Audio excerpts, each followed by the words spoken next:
PC maths சம்மந்தமான videos பார்த்துட்ருக்கோம். இது வந்து குரூப் 4 2025 கேட்ட question. A is to B equal to 3:7 மற்றும் B is to C equal to 7:6 எனில் C மற்றும் A இவற்றின் விகிதம் காண்க அப்படின்னு கொஸ்டின் கேட்டிருக்காங்க.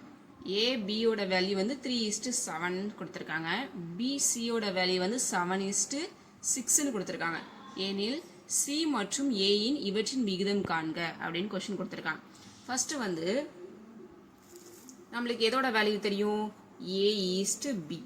A ஈஸ்ட் Bயோட வேல்யூ என்ன? 3:7. அடுத்தது next B is to C. B is to Cயோட வேல்யூ என்ன? 7:6. அப்போ ஏவோட வேல்யூ இது, பியோட வேல்யூ ஈக்குவலாக தான் இருக்குது பாருங்க. ரெண்டுத்துலேயுமே B வந்து எப்படி இருக்கு? ஈக்குவலாக தான் இருக்கு. இப்போ பியோட வேல்யூ வந்து 7, சியோட வேல்யூ 6 அப்படின்னு நம்மளுக்கு தெரிஞ்சிருச்சு. ஓகேவா? அப்போ டேரெக்டாகவே நம்ம ஆன்சர் போட்டுடலாம். அப்போ வந்து என்ன கொஸ்டின் கேட்டிருக்காங்க? சி ஈஸ்ட் ஏவோட வேல்யூ கேட்டிருக்காங்க. ஓகேவா? சி ஈஸ்ட் ஏவோட வேல்யூனா அப்போ சியோட வேல்யூ என்ன? 6, ஏவோட வேல்யூ என்ன? 3.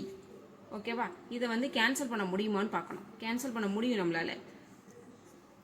3 2s are 6, 3 1s are 3. அப்போ C ஈஸ்ட் ஏவோட வேல்யூ 2:1.